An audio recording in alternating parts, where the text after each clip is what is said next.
welcome to the Glazov gang. Tonight, the best Glazov gang ever. We have three titans with us. Our first gang member, John Duffy, a tough guy and a film producer from the South Bronx. And the one and only Anne-Marie Murrell, the national director of Politichicks.tv, and has been voted to be among the top 5 most beautiful, sexiest women walking the planet Earth. And the man, the myth, the legend, Orestes Matacena. That was a big pause, yeah. Oh, boy. Thank you for joining the Glazov gang this week. There's a toast. Ladies and gentlemen, welcome to the Glazov gang. Great to be here. We're all just having a good time tonight. And we are celebrating. Orestes Matacena is releasing his new film in terms of launching it on Kickstarter to to raise some money. Correct. Tell our audience a little bit about it. Well, the movie is called Swastika. It's about the Jewish resistance in the streets of Warsaw during the Nazi occupation. And we always, since I was a little kid, I would go to see movies about, the Nazis and stuff. I always will come out upset about it because always the Jewish people, they will be portrayed very, very scared. Rightly so, because in that situation, anybody would be scared. But I always said that that there would be people that will stand up to no matter what. And I wanted to always see a film about this type of people, men, women, and children, that they stand to whatever adversity, and they don't care about the guns, they don't care, and I never did. So I was always complaining about it until 2010. I said, Orestes, but we always complaining, why don't you write a screenplay about it? You're a screenwriter, for God's sake. So I said, I'm going to do it, and I did. And then I was going to shoot the movie, but then I did one before. It was called To the Force, about the clash between two superpowers, the United States versus China.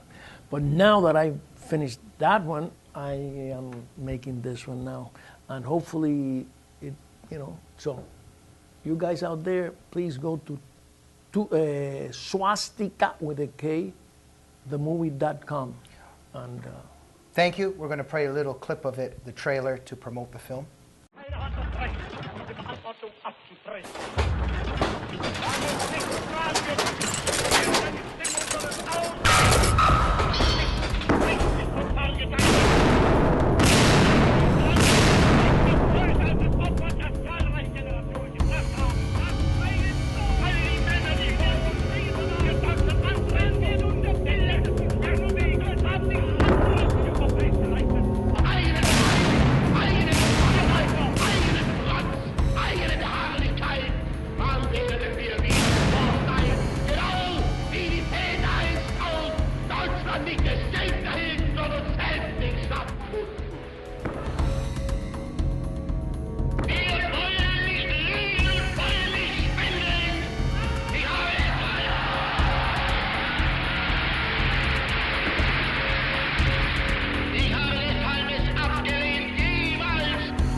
Wow, very, very powerful stuff. Orestes, thank you so much for getting this movie underway.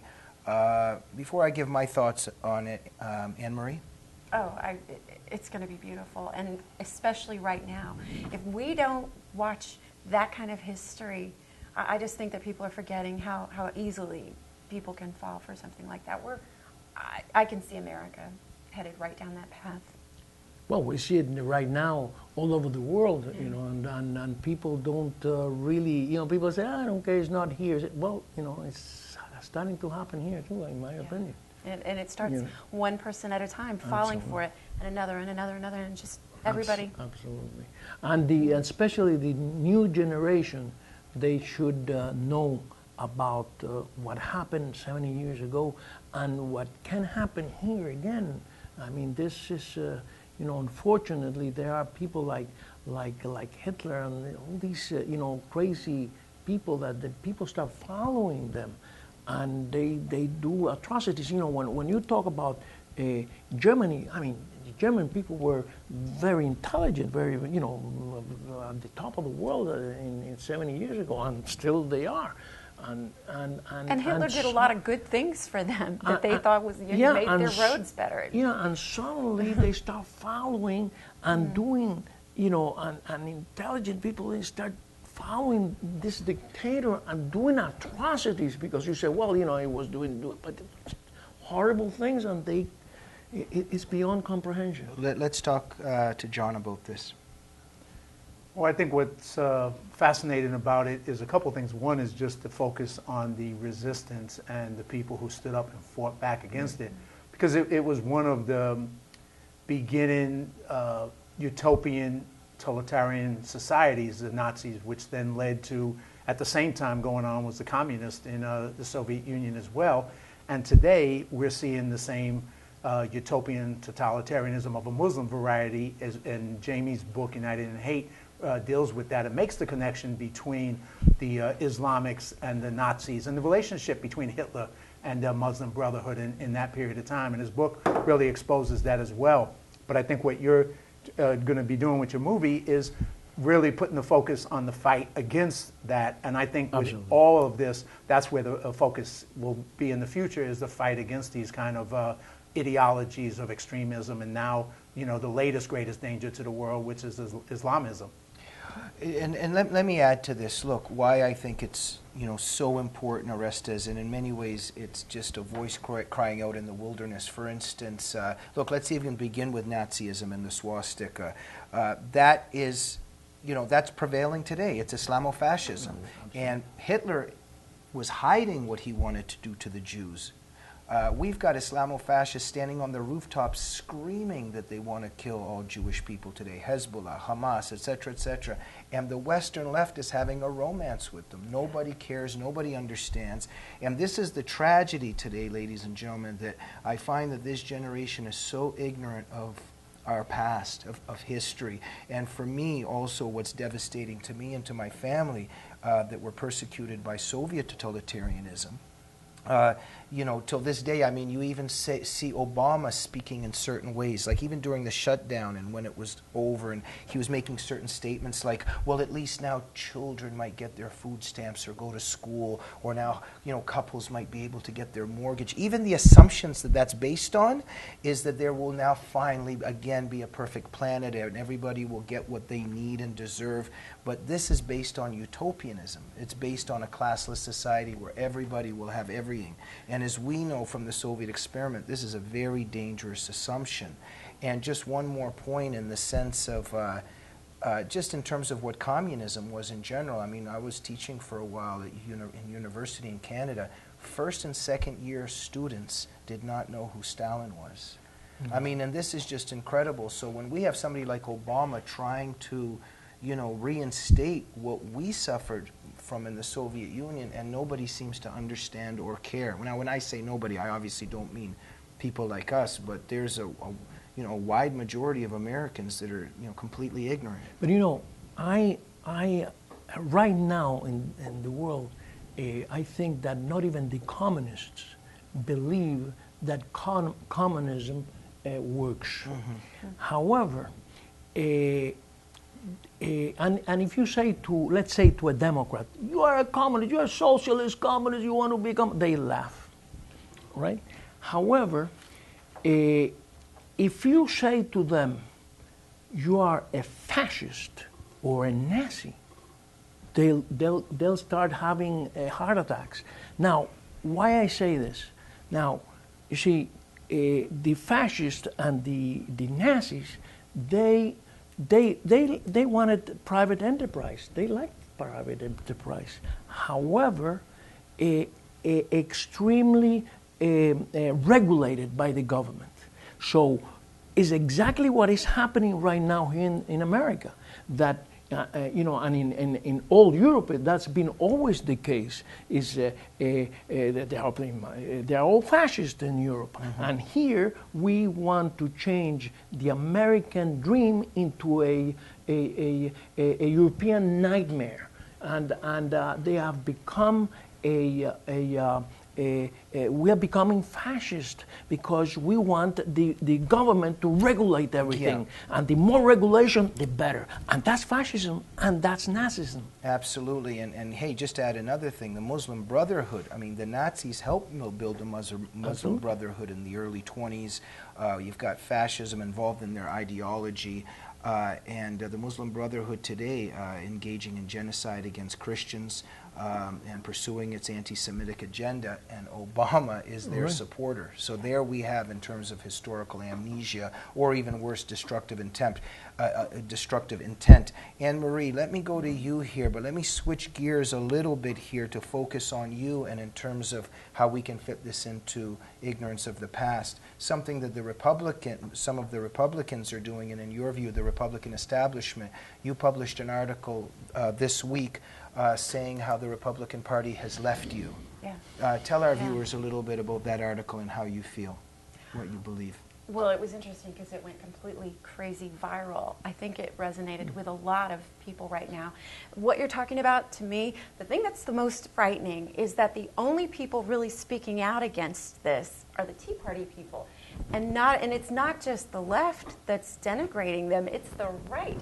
It's the establishment Republicans, and I've seen a side that is so ugly and so frightening to me, that people like John McCain and Lindsey Graham and Peter King and Mitch McConnell are just crucifying the only people who are daring to speak out against this. And what people do you see as the heroes of the freedom movement in America? Ted Cruz, Mike Lee, Louis Gohmert.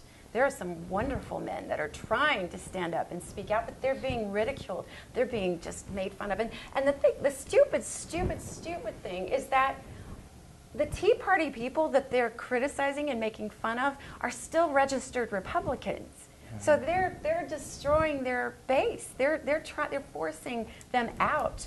They're forcing a third party. We're not going to have a choice but to do something else if they don't stop this. John, your thoughts?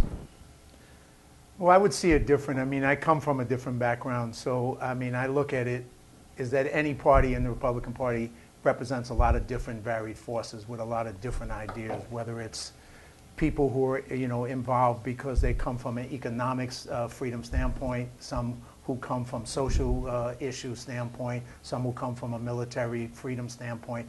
There's many different forces, and they all have different ideas. I mean, you have conservatives, you have libertarians, you have moderates, you have liberal Republicans. You have people who all see the world differently from their experience in life. And I understand the differences that exist and why people are getting frustrated at the moment. But I think at the same time, if you look at the best leadership that occurred with Reagan, it was the ability to unite people on a positive program that unified the country and led to the defeat of Jimmy Carter in his attempt at a second term. That kind of leadership is missing.